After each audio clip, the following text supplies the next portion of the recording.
Gondor! Gondor, between the mountains and the sea. West wind blew there, the light upon the silver tree. Fell like bright rain in gardens of the kings of old. O proud walls, white towers! O winged crown and throne of gold! O Gondor, Gondor! Shall men behold the silver tree, or west wind blow again between the mountains and the sea?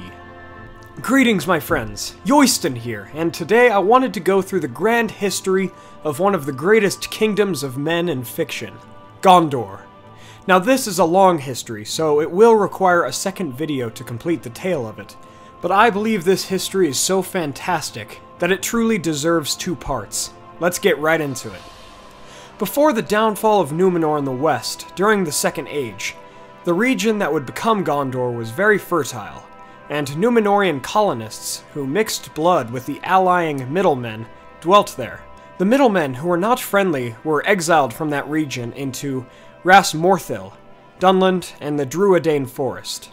These men, who lived in Gondor before the coming of Elendil's faithful men from Númenor, built the seaport city of Pelargir in 2350 of the Second Age, while Umbar to the south was also constructed as a port of the Númenorians. Many years later, in 3320 of the Second Age, the faithful Númenorians stepped foot in Middle-Earth, where they would found the kingdoms of Arnor in Eriador and Gondor in the south. Elendil became the first High King of both kingdoms who directly ruled Arnor, while his sons Anarion and Isildur were the regents of Gondor. Anarion founded Minas Anor, the Tower of the Setting Sun on the eastern slopes of the White Mountains, and Isildur founded Minas Ithil, or the Tower of the Rising Moon, on the Mountains of Shadow, as to pose a direct threat to Mordor. Isildur had planted a sapling of the White Tree from Númenor in Minas Ithil at this time. In between these two cities, the capital of Gondor, called Osgiliath, was built upon the Anduin River. All three of these cities contained a Palantíri to communicate with one another and the stones in the north. If you'd like to learn more about the history of Arnor or the Palantíri, I'll leave links to those videos in the description below. After Gondor had been founded, Isildur journeyed to the Blackroot Vale, where the Stone of Erech had been placed. From there, Isildur called the men of the White Mountains to meet with him. In secret, the men of the mountain had worshipped Sauron during the Dark Years, but they swore that if he returned, they would fight for Gondor. They swore this upon the Stone of Erech, and then left.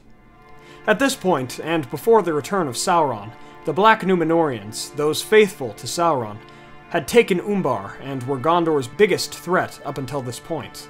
The time came, however, when Sauron returned to Mordor, despite some of the Dunedain believing that he had perished in the downfall of Númenor. The fires of Mount Doom, or Amon Amarth, as the Gondorians called it, awoke, signaling the return of Sauron to his dark land that the Númenorians had ventured to long ago.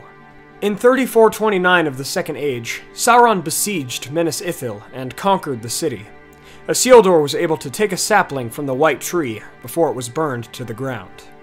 He would plant this sapling in Minas Anor in the year 2 of the Third Age. After Isildur lost his city to the Orcs, he and his family took a boat down the Anduin and sailed it to Arnor as to conference with his father Elendil. I would imagine that it is in this boat ride that Isildur visits the Blackroot Vale and calls upon the men of the mountain to fulfill their oath. They rejected this, however, and continued to follow Sauron. For this, Isildur cursed them upon the Stone of Erech, that they shall never know peace until they fulfill their oath. Quote, "Thou shalt be the last king, and if the West prove mightier than thy black master, this curse I lay upon thee and thy folk, to rest never until your oath is fulfilled. For this war will last through years uncounted, and you shall be summoned once again ere the end." Unquote. 1 year later, in 3430 of the Second Age, Elendil and Gil-galad, the High King of the Elves, formed the last alliance of men and elves to march upon Sauron and end his malice once and for all. In Gondor, Anarion and his forces held Sauron at bay, and they would eventually recover Minas Ithil once again. This war lasted 11 years, and caused the downfall of many great heroes. In this time, Anarion, Elendil, Gil-galad, and many others met their ends. But Sauron was defeated by Isildur's hands, with the broken blade of Narsil, King Elendil's sword. Isildur took the One Ring, and became the next High King of Gondor and Arnor. Thus, the Third Age began. After planting the next white tree in Minas Anor, and leaving his nephew Meneldil to rule in Gondor while he would rule in Arnor, Isildur met his demise in the disaster of the Gladden Fields, where the One Ring would betray him, causing his death by orc raiders. After Isildur's death, the high kingship of both Arnor and Gondor came to its end, until King Elisar's reign. Anarian's son Meneldil became the next king of Gondor, while Isildur's son Valandil became the next king of Arnor. Despite this new divide of kinship, Gondor would know peace for centuries. Its wealth and power grew, and so it entered into a golden age. But, in the year 490 of the Third Age, Gondor's era of peace came to its end, as the Easterlings started their invasions that would last until the year 1248. These battles were won and lost by Gondor, resulting in the deaths of some of its kings. Speaking of which, getting back to the line of kings, in the year 830, the 12th king, Teranon Falister, was the first childless king when he died. Part of the reason he had no children was actually due to his queen. Queen Beruthiel was a black Númenorian, infamous for her cats, who she used as slaves to spy upon the people of Gondor. She was so feared and strictly evil that she, even as a queen of Gondor, was sent out on a ship into the ocean with her cats, never to be seen again. Her name was even erased from the Book of Kings, but not from memory. I thought I should mention this, as Aragorn has a line about Beruthiel and her cats in the books, and her history is really creepy.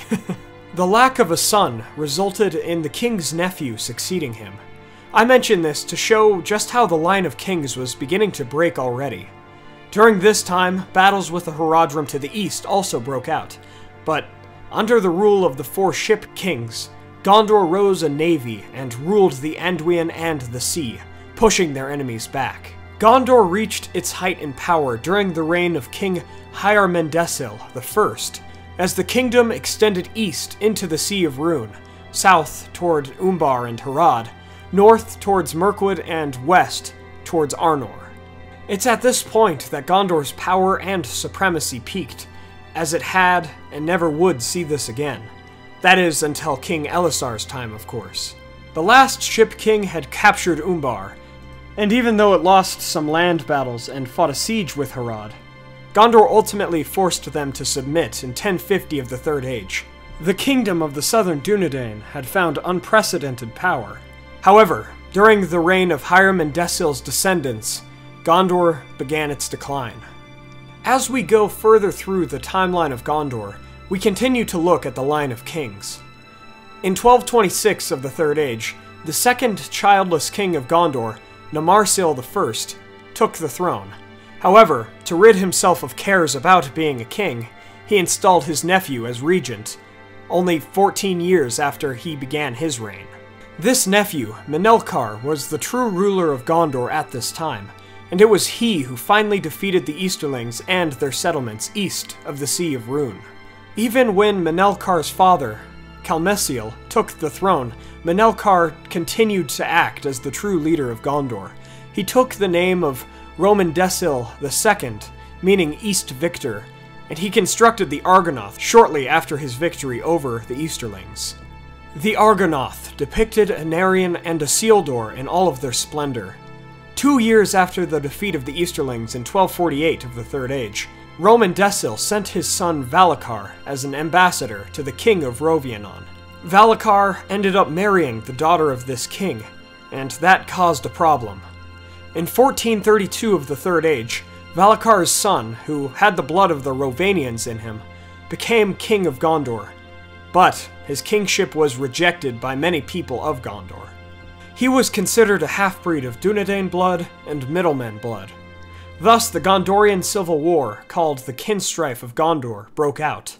Eldakar, the true king of Gondor, fought from his city of Osgiliath, as many people supported Castamir, who was one of Eldakar's distant cousins, and had served as the Lord of Ships under Eldakar's father, Valakar. 5 years later, in 1437, Castamir besieged Osgiliath, burning the city to the ground, and causing the Master Palantíri of the city to be lost in the Anduin River.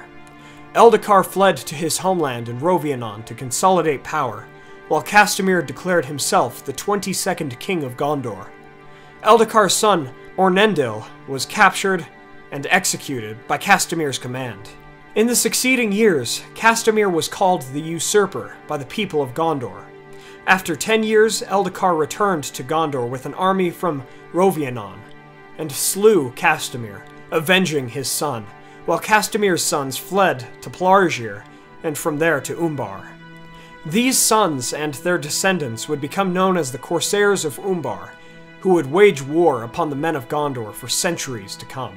Personally, the fight between Eldakar and Castamir is actually one of my favorite stories in the history of Gondor, and I feel like that's a good place to end this video.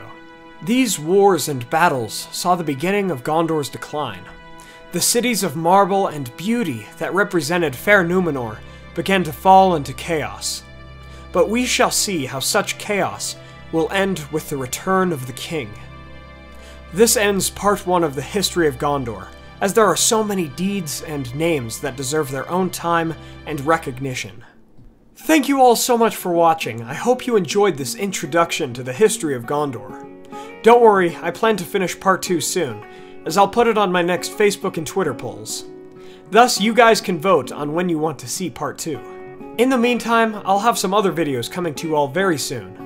In a few days, I'll release a video about my thoughts and speculations concerning the new Lord of the Rings series, so please look out for that. Next Sunday, I'll do another Q&A video for you all, so if you have any questions that you would like to see answered in a video form, please leave your questions below with Q&A before it, and it may just get featured. And then after the Q&A, I'll finish up the videos on this poll before moving to the next one.